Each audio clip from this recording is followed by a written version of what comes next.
नाज़रीन अस्सलाम वालेकुम। सियासत टीवी के खुसूसी प्रोग्राम खबर ख्याल में आपका खैर मकदम है। मैं मोहम्मद रियाज अहमद और मेरे साथी सैयद सज्जादुल हसनैन हमेशा की तरह आपके सामने अहम खबरें लिए हाजिर हुए हैं। नाज़रीन, जैसे कि आप जानते हैं कि हम जो खबरें आपके सामने पेश करते हैं वो कल के अखबारात की सुर्खियाँ बनती हैं। न सिर्फ सुर्खियाँ बनती हैं बल्कि उन खबरों को इलेक्ट्रॉनिक मीडिया गैर मामूली अंदाज में नश्र करता है। इसी तरह सोशल मीडिया पर ये खबरें वायरल होती हैं। बहरहाल नाज़रीन, जहाँ तक खबरों का सवाल है, हम आपको बता दें कि हैदराबाद के जुबली हिल्स असम्बली हल्के के ज़िमनी इंतखाबात के सिलसिले में जो इंतखाबी मुहिम जारी है उसने शिद्दत इख्तियार कर ली है। और आज आपको बता दें कि पर्चे नामजदगी दाखिल करने का आखिरी दिन है। और ऐसे में आपको ये बताना ज़रूरी है कि बीजेपी उम्मीदवार ने अपना पर्चे नामजदगी दाखिल कर दिया है। और इस मौके पर आपको ये भी बताना ज़रूरी है कि दीपक रेड्डी ने अपना पर्चे नामजदगी मरकज़ी वज़रा यानी बंडी संजय और जे किशन रेड्डी के मौजूदगी में दाखिल किया है। लेकिन जहाँ तक कांग्रेस के उम्मीदवार का सवाल है, आप बता दूँ कांग्रेस के उम्मीदवार नवीन यादव और फिर बीआरएस की उम्मीदवार जो है मागंटी सुनीता, उन्होंने भी अपने पर्चे नामजदगी दाखिल की है। लेकिन बीआरएस के जो उम्मीदवार हैं मागंटी सुनीता, उनके साथ साथ एक और उम्मीदवार को मैदान में उतारा गया है। और अब देखना यह है कि दोनों में से कौन दस्तबरदार होते हैं। लेकिन मागंटी सुनीता असल उम्मीदवार हैं। अगर उनका पर्चा नामजदगी किसी यानी इत्तेफाक से मुस्तरद किया जाता है तो फिर समझिए कि विष्णुवर्धन रेड्डी जो है वो उम्मीदवार रहेंगे। तो बहरहाल नाज़रीन, आपको बता दें कि 11 नवंबर को पोलिंग होने वाली है, 14 नवंबर को नताइज का ऐलान किया जाने वाला है। और इस सिलसिले में असदुद्दीन अवैसी का एक बयान आया है। असदुद्दीन अवैसी बहुत ज़्यादा बीआरएस के करीब रहे, बीआरएस की ज़बरदस्त तायीद की, बीआरएस को ज़बरदस्त मशवरे देते रहे और आखिर तक कहते रहे कि बीआरएस गुज़िश्ता असेंबली इंतखाबात की बात कर रहा हूँ मैं, बीआरएस कामयाब होगी। जबकि उनके दोस्त अहबाब ने उन्हें मशवरा दिया कि हालात वैसे नहीं है जैसे आप समझ रहे हैं और आप ये कह रहे हैं कि बीआरएस शिकस्त नहीं खा सकती। आप देखिए कि बीआरएस शिकस्त खाएगी। लेकिन असदुद्दीन अवैसी अपने बयान पर डटे रहे और कहा कि बीआरएस को कामयाबी मिलेगी। लेकिन सारी दुनिया ने देखा और सब ने देखा कि बीआरएस को शिकस्त का सामना करना पड़ा और कांग्रेस को कामयाबी मिली। तो बहरहाल अब असदुद्दीन अवैसी ने जुबली हिल्स में जहां पर तकरीबन 3,99,000 वोटर्स हैं वहां नवीन यादव की तायद का ऐलान कर दिया है। यानी उन्होंने कहा कि हम कांग्रेस से उम्मीदवार की तायद का ऐलान करते हैं। जब उनसे बिहार असेंबली इंतखाबात के बारे में पूछा गया कि आपने अपने 25 उम्मीदवार उतारे हैं जिसमें 2 गैर मुस्लिम हैं, तो उन्होंने कहा कि हमने आरजेडी सरबराह लालू यादव और उनके बेटे तेजस्वी यादव को ये लिखा था कि हम इंडिया इत्तेहाद में शामिल होने वाले हैं और होना चाहते हैं। लेकिन ऐसा लगता है कि राहुल गांधी ने उन्हें अछूत बना दिया है एमआईएम को, यानी अपने करीब आने नहीं दे रहे हैं और उन्हें दूर ही रखने में अपनी आफियत समझ रहे हैं। ये अलग बात है कि कौमी सतह पर कांग्रेस से दूर है। राहुल गांधी के बारे में खास तौर पर कहा जाता है कि असदुद्दीन अवैसी को किसी भी तरह मुंह लगाना नहीं चाहते। जबकि आपको ये बता दूं कि रियासत तेलंगाना में कुछ माहौल अलग दिखते हैं, हालात अलग दिखते हैं। अब देखना ये है कि ये क्यों हो रहा है। बहरहाल हम चलते हैं सज्जाद साहब के पास और पूछते हैं, सज्जाद साहब आपने देखा कि किस तरह यहाँ पर जुबली हिल्स के इंतखाबात एक दिलचस्प मोड़ में या मरहले में दाखिल हो गए हैं, तो क्या आप समझते हैं कि वहाँ नवीन यादव जो बआसानी जीत सकेंगे या फिर मुकाबला टक्कर का होगा? देखिए, सीधी सी बात है, टीआरएस के लिए बीआरएस के लिए जो है ये सीट करो या मरो वाली हो गई है। उन्होंने जो जाहिर सी बात है कि इससे पहले आम इलेक्शन में जो है बीआरएस का उम्मीदवार जीत के आया था जुबली हिल्स के हल्के से। जी जी। लेकिन उनकी जो है मौत हो जाने के बाद उनकी बेवा को जो है बीआरएस ने टिकट दिया है। तो और फिर दूसरी अहम तरीन बात यह है कि बीआरएस के लिए ये एक ऐसा मालूम होता है कि उनके लिए एक जो है सेमीफाइनल की तरह वो इस इलेक्शन को ले रहे हैं, क्योंकि अब आने वाले दिनों में बलदी इंतखाबात होंगे और फिर जो है पंचायती राज इंतखाबात, मजालिस मुकामी के इंतखाबात की एक सीरीज़ चलेगी आने वाले दिनों में। फिर उसके बाद जो है आम इंतखाबात के लिए भी बीआरएस को अभी से अपने आप को फिर से जो है मुजतमे करना है, क्योंकि हारने के बाद ऐसा मालूम हो रहा था कि बीआरएस के सरबराह केसीआर और उनकी सारी टीम जो है कोलैप्स हो गई है, एकदम से जो है वो मायूस हो गए थे। और बीआरएस के सरबराह तो कई मतलब महीनों तक वो अपने फार्म हाउस में महदूद होकर रह गए थे, किसी से कोई सोशल लाइफ को उन्होंने पूरा ख़त्म कर दिया था। तो बहरहाल बीआरएस के लिए फिर से ज़िंदा होने की ये लड़ाई है, और जाहिर सी बात है ये सीट उनकी है, तो वो चाहेंगे कि इस सीट को दोबारा से वापस लिया जाए।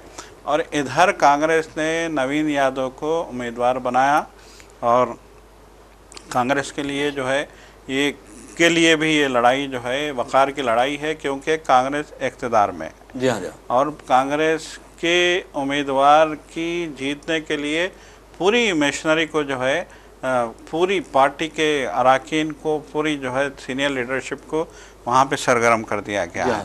तो बहरहाल जो है वहाँ बीआरएस की तरफ से हरीश राव और केटीआर और सविता इंद्रा रेड्डी और दीगर जो साबिका वज़रा हैं वो सारे के सारे मैदान में हैं वो उस सीट को वापस लेने के लिए। और इधर से कांग्रेस ने इस सीट को अना का मसला बना लिया है। चूँकि साहब इक़्तिदार हैं तो ये नहीं चाहते कि यहाँ से उनकी शिकस्त हो। अगर यहाँ कांग्रेस की शिकस्त हो जाती है तो यकीनन आने वाले दिन कांग्रेस के लिए मुश्किल साबित होंगे। तो यही वजह है कि कांग्रेस जो है पूरी ताकत जोर लगा रही है अपने उम्मीदवार के हक़ में। बीजेपी भी जो है यहाँ से अपना उम्मीदवार खड़ा कर रही है। लास्ट इलेक्शन में बीजेपी के उम्मीदवार को 13,000 सीटें मिल गई थी, वोट मिल गए थे। जी जी जी। ये अच्छी खासी जो है असर था। कहा जा रहा है कि एमपी के इलेक्शन में बीजेपी के जो वोट शेयरिंग में इजाफा हुआ है। जी हाँ जी। और इस बात से बीजेपी हौसलामंद है और उसको तवक्को है कि जो है अब की बार वो बीआरएस और कांग्रेस की लड़ाई में जो है इस सीट पे कब्जा कर लेगी। ये बीजेपी का जो है उम्मीद है। अब यहाँ एक दिलचस्प बात ये है, रियाज साहब के असद अवैसी साहब ने आज बाज़ाब्ता प्रेस कॉन्फ्रेंस की, दारुस्सलाम में उनकी प्रेस कॉन्फ्रेंस हुई, और उस प्रेस कॉन्फ्रेंस में मीडिया से बात करते हुए उन्होंने दो टोक अंदाज में कहा कि उनकी पार्टी नवीन यादव की हिमायत करती है। बाज़ाब्ता नवीन यादव का नाम लेके उन्होंने कहा कि उनकी पार्टी का स्टैंड ये है कि वो नवीन यादव की हिमायत करती है। एक बात ये कही। दूसरी बात असद अवैसी ने ये कही कि बीआरएस ने कोई काम नहीं किया इस हल्के में 10 बरसों से। और दिलचस्प बात ये कि उन्होंने ये तक रिमार्क किया कि इससे पहले बीआरएस ने इस उम्मीदवार को मैदान में उतारा था तो ये उम्मीदवार बीमार था। जी हाँ। तो बीमार को टिकट दिया था, जबकि पार्टी को अच्छी तरीके से मालूम था कि ये शख्स बीमार है और मुस्तैदी से काम नहीं कर सकता है। उसके बावजूद पार्टी ने इनको टिकट दिया और इनको जितवाया।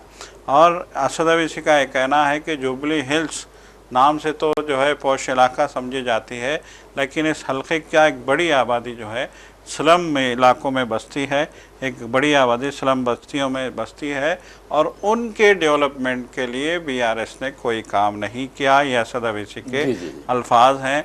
तो यकीनन देखिए मतलब ये कि मीडिया वालों ने असद अवैसी से पूछा कि बिहार में तो आप कांग्रेस को गाली दे रहे हैं और यहाँ कांग्रेस की हिमायत कर रहे हैं, ये क्या माजरा है? तो असद अवैसी का कहना था कि बिहार की सियासत अलग है, यहाँ की सियासत अलग है। बहरहाल कौन सी सियासत सही है, कौन सी अलग है, ये तो आने वाला वक्त बताएगा। बहरहाल नाज़रीन, आपको बता दूं कि जहाँ तक जुबली हिल्स ज़िमनी इंतख़ाबात का सवाल है, आज जैसा कि मैंने आपको इब्तिदा में बताया कि बीजेपी उम्मीदवार ने अपने पर्चे नामजदगी दाखिल कर दिए। और आपको ये भी बताना ज़रूरी है कि दीपक रेड्डी ने इससे पहले जो असेंबली इंतख़ाबात हुए थे 2023 के असेंबली इंतख़ाबात में, वहाँ से यानी जुबली हिल्स हल्के से 25,866 वोट यानी जुमला वोटों का तकरीबन 14 यानी 1% वोट यानी 15 करीब 14.25% वोट उन्होंने हासिल किए थे। अब उन्हें उम्मीद है कि अगर बीआरएस और कांग्रेस के दरमियान ज़बरदस्त मुकाबला होता है तो बीच में वो निकल सकते हैं। और आपको ये भी बताना ज़रूरी है कि ये जो है हो सकता है कि बीजेपी स्टार जो कैंपेनर्स है उनको भी मैदान में उतारेगी, और हो सकता है कि deputy chief minister Andhra Pradesh उन्हें भी यहाँ पर मदु करेगी, फिल्म स्टार्स की भी खिदमत हासिल करेगी। वैसे भी नवीन यादव को कई फिल्म स्टार्स की तायद व हिमायत हासिल है और उन लोगों ने मुहिम भी चलाना शुरू कर दी है नवीन यादव के हक़ में। और यादव बिरादरी की का अच्छी खासी तादाद वहाँ पाई जाती है। और आप अच्छी तरह जानते हैं कि अंजन कुमार यादव जो है वो उम्मीदवार बनना चाहते थे, फिर वो नाराज़ हुए, फिर उन्हें मनाया गया। अब देखना यह है कि उनकी नाराज़गी का कांग्रेस पर क्या असर पड़ता है। तो बहरहाल 22 अक्टूबर को आप ये पर्चे नामजदगियों की जांच होगी और 24 अक्टूबर तक दस्तबरदारी इख्तियार कर सकते हैं वहाँ के उम्मीदवार। बहरहाल नाज़रीन, हिंदुस्तान है, हिंदुस्तान गंगा जमुनी तहजीब का गहवारा है, एक मरकज़ है, मंबा है, और यहाँ की जो सेकुलरिज्म है, यहाँ की जो जमहूरियत है, वो दुनिया भर के लिए मिसाली है। ये अलग बात है कि फ़िरका परस्त दरिंदों ने और उनके आगाओं ने, और आप अच्छी तरह जानते हैं कि वो दरिंदे कौन हैं, उनके आगा कौन है, और ये आप अच्छी तरह जानते हैं। तो बहरहाल उन्होंने आलमी सतह पर हिंदुस्तान की छवि यानी जो इमेज है वो तो मुतासिर किया है, लेकिन जहाँ तक किंग खान का सवाल है, यानी बादशाह खान का जहाँ तक सवाल है, और बादशाह खान का नाम लेते ही आप समझ होंगे कि मैं शाहरुख खान की बात कर रहा हूँ, उनका सवाल है वो हमेशा किसी ना किसी तरह हिंदुस्तान की जो मुतनव्वु तहजीब है,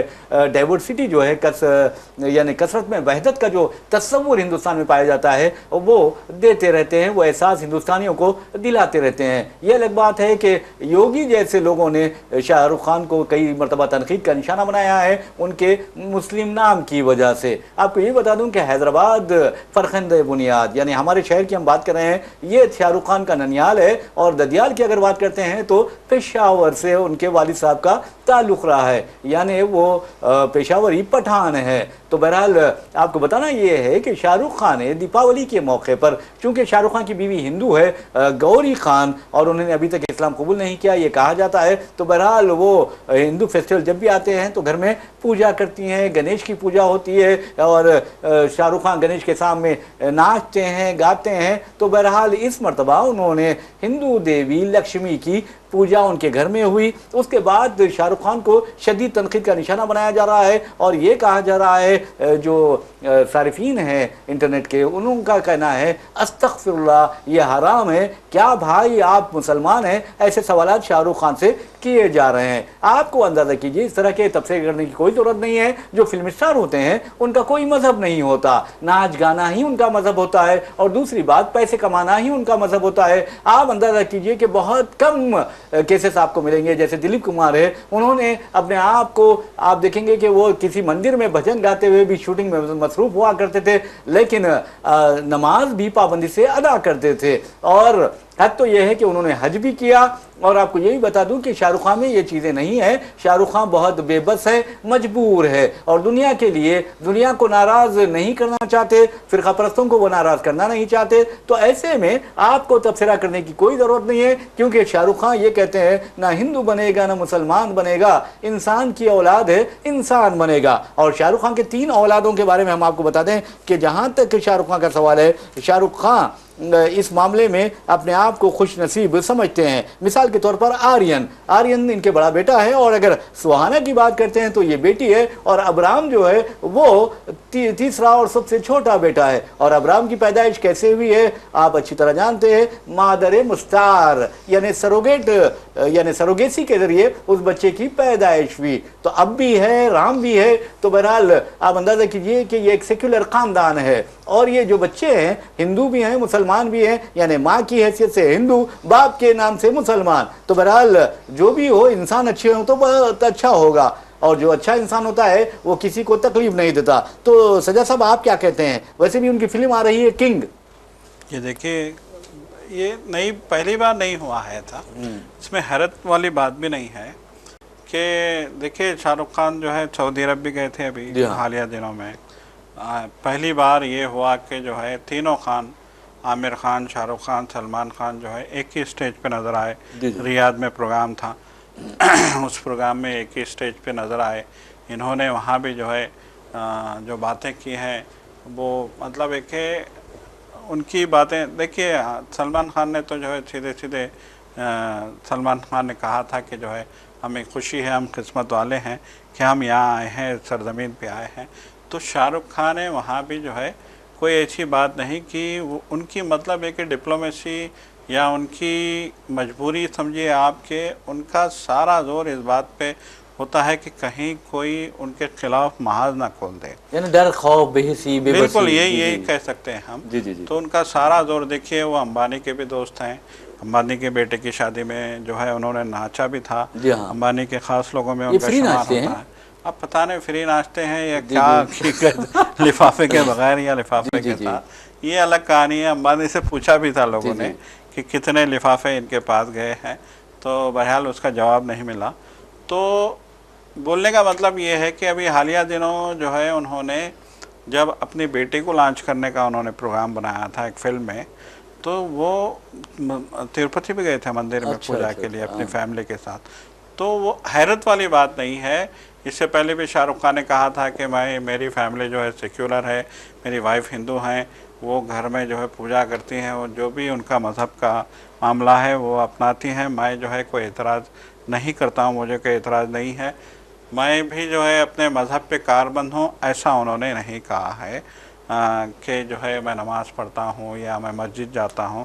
اس طرح کی بات انہوں نے نہیں کی ہے شاہ رخ خان نے کبھی.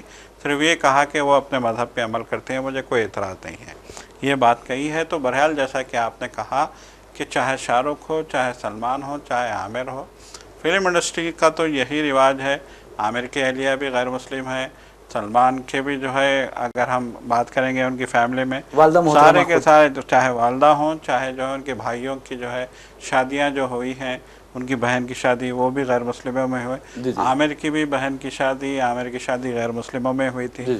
تو ان کا جو ہے ایسا مکس کلچر ہے ممبئی کا، فلم انڈسٹری کا، بالی ووڈ کا، کہ اس میں ان چیزوں کی ان کے پاس نہ اہمیت ہے نہ کوئی جو ہے احساس ہے.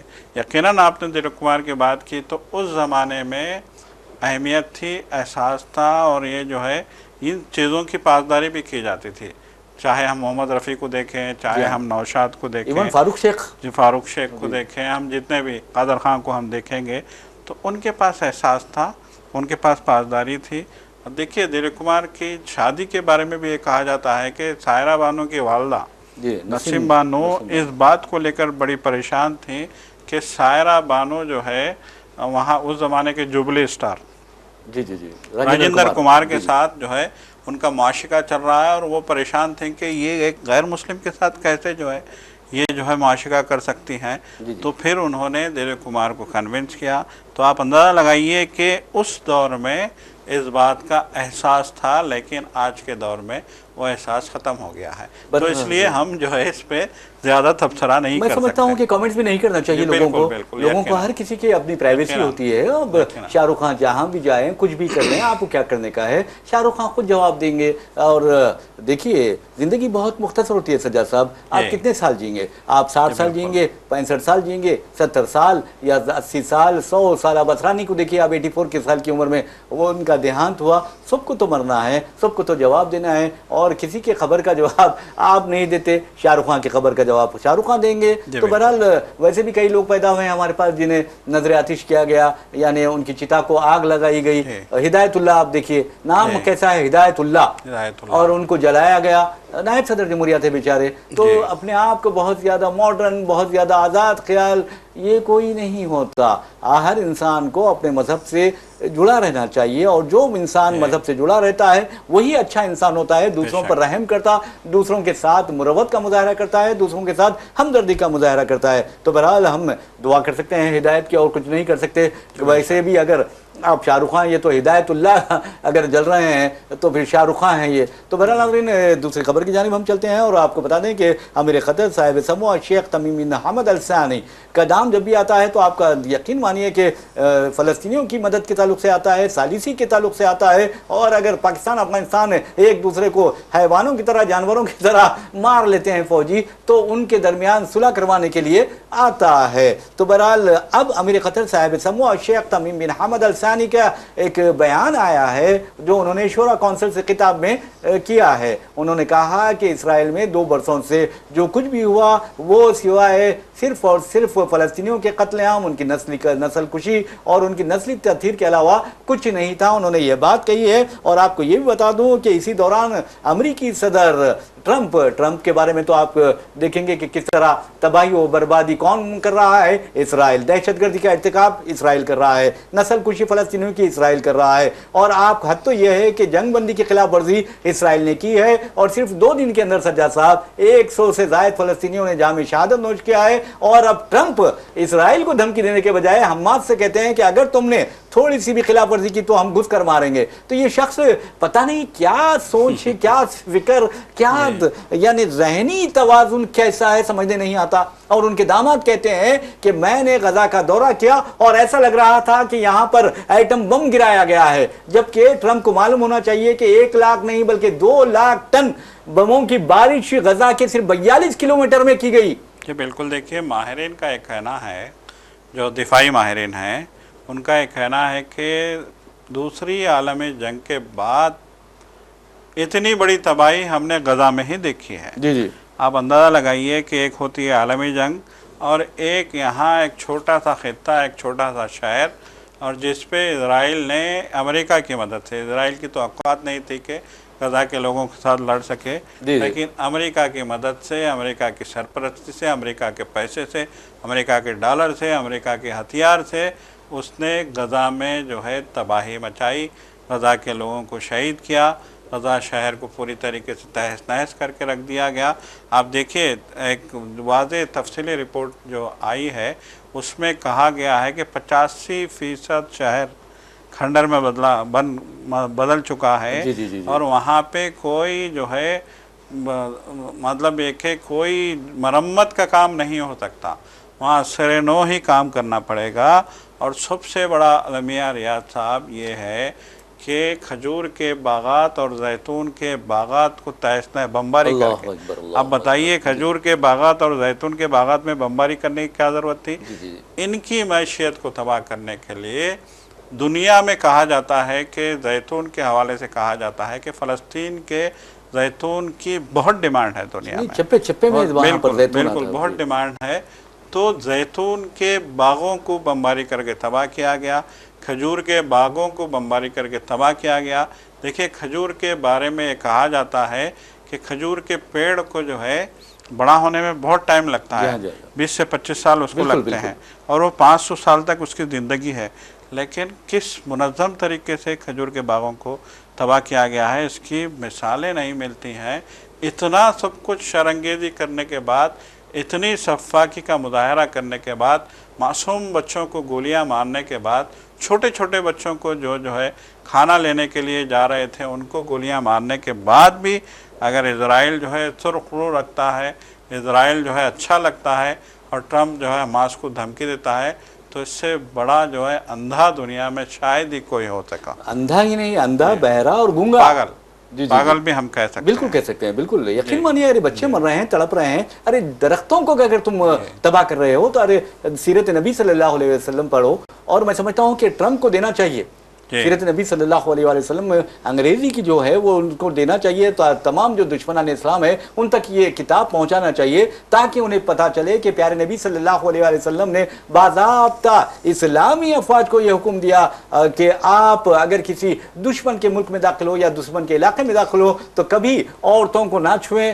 یعنی اپنی نظریں نیچے رکھیں. اور آپ دیکھیں گے کہ یہ حکم دیا گیا مسلم فوج کو، اسلامی فوج کو، کہ آپ درختوں کو نہ کاٹیں، باغات کو نقصان نہ پہنچائے، بچوں کو نقصان نہ پہنچائے، بیماروں کو نقصان نہ پہنچائے، اور یہاں تک کہ جو بوڑھے ہیں انہیں بھی آپ نقصان نہ پہنچائے. یہ ہے انسانیت. اور ہمارے ٹرمپ یہ جانتے نہیں کیا، یہ سنتے والی بات ہے. اور امریکن مسلم برادری یا مسلم کمیونٹی ہے اس کا یہ فرض بنتا ہے کہ یہ پیغام جو اسلام کا ہے ٹرمپ تک پہنچایا جائے. تو بہرحال ناظرین، آپ کو بتا دوں کہ جہاں تک ٹرمپ کا سوال ہے، خبر آ رہی ہے امریکہ سے، اور خاص طور پر آپ دیکھیں گے کہ ہماری ریاست تلنگانہ اور آندھرا پردیش سے جو آئی ٹی ماہرین ہیں ان کی کثیر تعداد امریکہ میں مقیم ہے. اور آپ کو یہ بتا دوں کہ اس لیے کہ وہاں پر H1B ویزا جو ہوتے ہیں، سب سے زیادہ H1B ویزا ہندوستانیوں کو ملتے ہیں، اور ہندوستانیوں میں سب سے زیادہ H1B ویزا تلنگانہ اور آندھرا پردیش کے آئی ٹی ایکسپرٹس کو دیے جاتے ہیں. اب یہ خبر آئی ہے کہ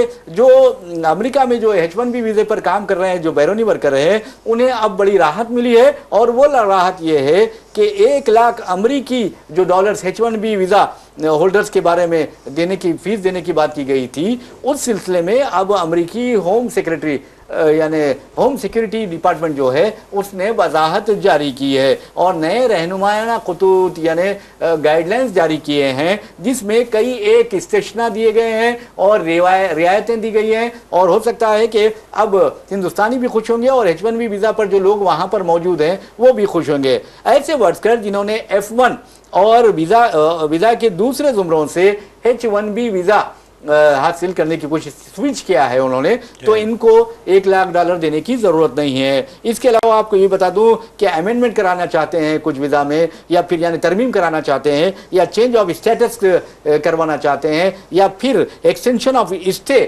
وہاں پر رہنے کا جو مدت ہے اس میں توسیع چاہتے ہیں، تو انہیں بھی $1,00,000 جو ہے وہ فیس ادا کرنے کی ضرورت نہیں ہے۔ اور دوسری اہم بات، موجودہ جو H1B ویزا ہولڈرز ہیں ان کو امریکہ میں داخلے یا پھر امریکہ سے جانے پر بھی کوئی پابندی نہیں ہے، تو یہ بہت اچھی بات ہے۔ ویسے ناظرین آپ کو بتا دوں US چیمبرز آف کامرس نے نئے جو گائیڈ لائنز تھے اس کے خلاف یعنی ٹرمپ کے خلاف آواز اٹھائی تھی اور عدالت سے رجوع ہوئے تھے، جبکہ آپ یہاں دیکھیں گے کہ ہمارا گودی میڈیا ہو یا پھر بڑے بڑے چیمبر آف کامرس ہوں، وہ تمام کے تمام مودی جی کے تلوے چاٹتے ہیں، مودی حکومت کے تلوے چاٹتے ہیں، اس کی ہر ناقص پالیسی کو ایک بہترین پالیسی قرار دے کر اس کا خیر مقدم کرتے ہیں۔